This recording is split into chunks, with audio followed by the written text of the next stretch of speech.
अंदर हम समझेंगे सबऑर्डिनेटिंग कंजंक्शन इफ, जिसको हम इफ क्लॉज या इफ कंडीशनल्स के नाम से भी जानते हैं। आगे बढ़ते हैं।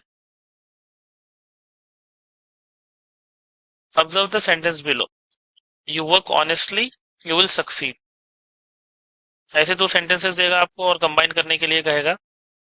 दो चीजें देखना है आपको इसके अंदर। While connecting with if, observe two things. Firstly, which part becomes a condition. कौन सा पार्ट कंडीशन बन रहा है जिसको फुलफिल करने की वजह से उसका एक रिजल्ट निकलेगा। यह क्लियरली समझ में आ रहा है कि हम ऑनेस्टी के साथ वर्क करेंगे तो हम कामयाब होंगे। ये कंडीशन बन रहा है और उसका रिजल्ट निकलेगा। यही बात कही जा रही है, कंडीशन है और ये रिजल्ट है। और इफ किसके साथ लगेगा, कंडीशन के साथ लगेगा। ये the first sentence is obviously a condition, तो हम लगाएंगे if you work honestly you will succeed. और इसको फ्लिप भी कर सकते हैं, you will succeed if you work honestly. जब हम इफ को सेकेंडरी क्लॉज बना रहे हैं, यहाँ कॉमा हटा दीजिए। ओके, आगे बढ़ते हैं। फर्स्ट कंडीशनल, अब यहां देखते हैं फर्स्ट कंडीशनल है क्या। Observe the tenses in the if clause below. If you work honestly, वही एग्जाम्पल दी गई है। ये इफ वाले हिस्से को हम देखेंगे जिसको आप इफ क्लॉज भी कहते हैं। तो इसके अंदर जो टेंस नजर आ रहा है सिंपल प्रेजेंट टेंस, और ये ऑब्वियसली सिंपल फ्यूचर टेंस है। जब ये स्ट्रक्चर ऐसा फॉर्म होकर आएगा तो हम इसको कहते हैं फर्स्ट कंडीशनल। क्या कहते हैं, first conditional. If clause shows a condition and a result. Okay, first conditional क्या करता है कि वो एक कंडीशन और उसका रिजल्ट बताता है। अब आपको ये सेंटेंस करना होगा और you can check the answer. यहाँ दूसरा ब्लैंक इस वजह से दिया जा रहा है, और बुक के अंदर भी आपको जो ब्लैंक दिया जा रहा है उसके अंदर ये आपको फ्लिप कर कर भी लिखना होगा। अब यहाँ देखते हैं हम सेकंड कंडीशनल। हेडिंग नजर आ रही है आपको। Observe the tenses in the if clause below. If I were an engineer I would construct this building differently. Okay, ये क्या है, सिंपल पास्ट टेंस है इसके अंदर, और ये पास्ट फ्यूचर। अक्सर स्टूडेंट को कंफ्यूजन होता है कि पास्ट फ्यूचर क्या होता है। देखिए, यहाँ पे हो ऐसा रहा है, अगर मैं इंजीनियर होता तो मैं बिल्डिंग दूसरे तरीके से बनाता होता। अगर होता तो ऐसा करता होता, तो हम फ्यूचर का एक सेंस दे रहे हैं पास्ट के अंदर। इसी वजह से इसको कहा जा रहा है past future. Simple past future भी कह सकते हैं आप, ओनली पास्ट फ्यूचर भी कह सकते हैं। ओके, सिंपल पास्ट टेंस यहाँ है तो ये भी सिंपल पास्ट फ्यूचर ही होगा, राइट। और इसकी एग्जांपल हो सकती है, अक्सर ये जो सेकंड कंडीशनल होता है वो इमेजिनरी सिचुएशंस जो इम्पॉसिबल होते हैं उसको बताता है। यहाँ डेफिनेशन भी है। अच्छा, अगर सिंपल पास्ट टेंस होगा और यहाँ पे रिजल्ट में पास्ट फ्यूचर होगा तो हम इसको कहेंगे सेकंड कंडीशनल, राइट। और एक नोट यहाँ है, with I was is used. अगर पास्ट टेंस हो तो आई के साथ वॉज यूज करते हैं, लेकिन इफ वाले हिस्से के अंदर, इफ कंडीशन के अंदर हम आई के साथ वर्ब को यूज करेंगे, राइट।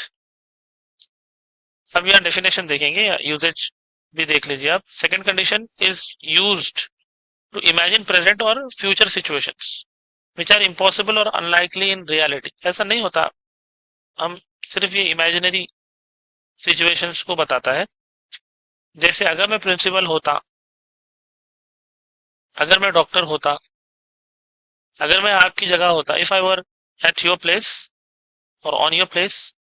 सो इस तरीके से आप बातें करते हैं सेकंड कंडीशन के अंदर। और एक एग्जांपल दी गई है यहाँ पे, if I want a cash prize I would buy a big house. इसको भी फ्लिप कर सकते हैं।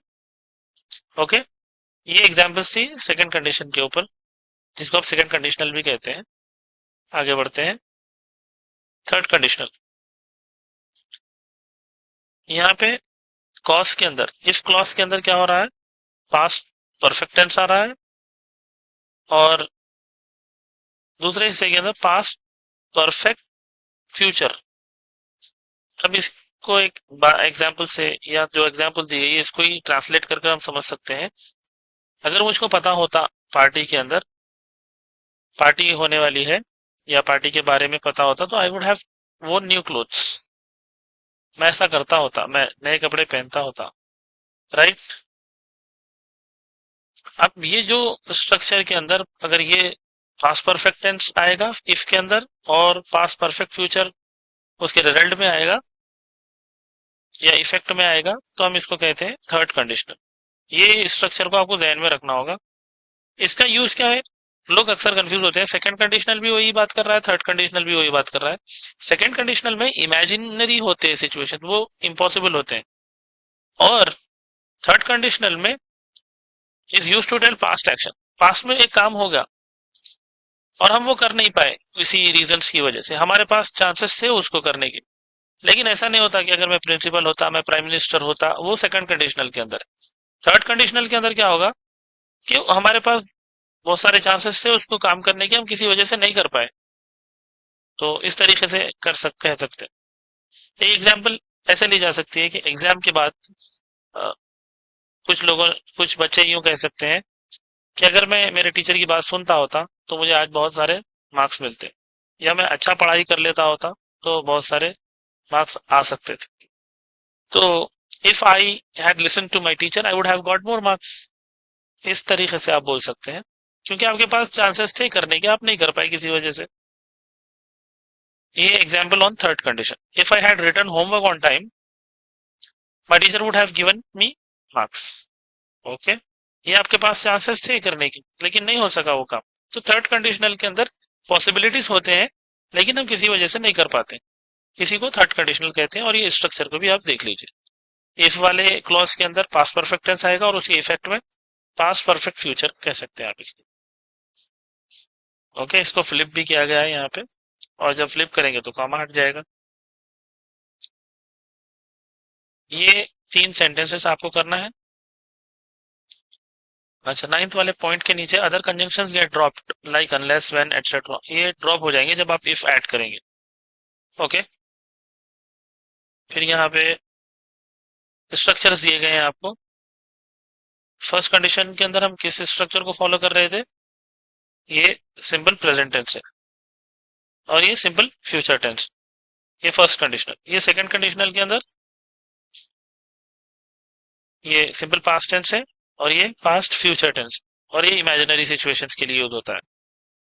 और थर्ड कंडीशनल के अंदर, सर ये भी सेकंड कंडीशनल है, यहाँ पे वर्ब लिया गया है, यहाँ पे हेल्पिंग वर्ब लिया गया है, दोनों भी सिंपल पास्ट टेंस ही है। Like if I were a doctor I would have done this and that, ऐसा कह सकते हैं। और ये सब एक्टिव वॉइस में लिए गए हैं, पैसिव भी यूज कर सकते हैं आप।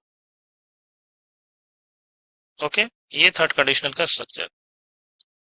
Hope you have understood, thank you.